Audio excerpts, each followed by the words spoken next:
25% يقولوا انه دون مستوى الحدث، 51% لا توجد شفافيه، و21% ليس لي علاقه في الامر. بتحدث على لا يوجد شفافيه. وزاره المياه والكهرباء والشركه الوطنيه بحكم خبرتي 15 سنه في التوعيه الاجتماعيه نضمها الى الجهات الحكوميه الاخرى التي تستخدم القوه في المكان الغلط. المواطن شوف وش طلب، يقول ما في شفافيه، الشفافيه اللي يطلبها المواطن وش هي؟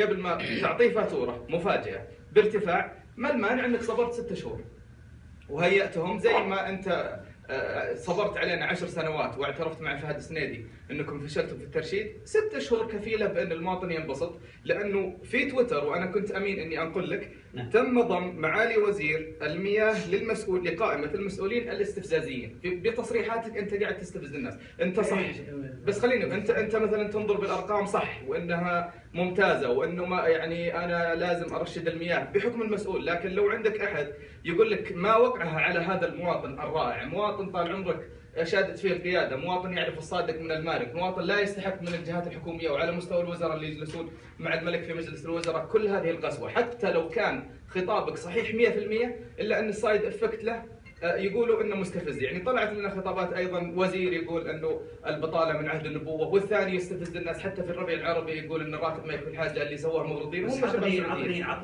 خلنا من اللي قال، بس عطني شيء اللي تعتقد انه كان استفزازي. واحده منها فاتوره الجوال، الثانيه لازم اعاقب المسرف. عفوا فاتوره الجوال تعتقد انها استفزازيه لما اقارن كم متوسط الاستهلاك بما يدفعه الفرد؟ انا لو اعطيك رايي ممكن يكون اكثر يعني قوه، لكن انا اتكلم لانه انا لساني ينطق بالنيابه، انا انقل لك. لا بس وين الاستفزازيه في هذا؟ انا ودي اعرف، انا علشان اصحح الخطاب انا ودي اعرف وين الاستفزازيه لما اقارن تكلفه البيت كامل بمصروف فرد على الهاتف الجوال.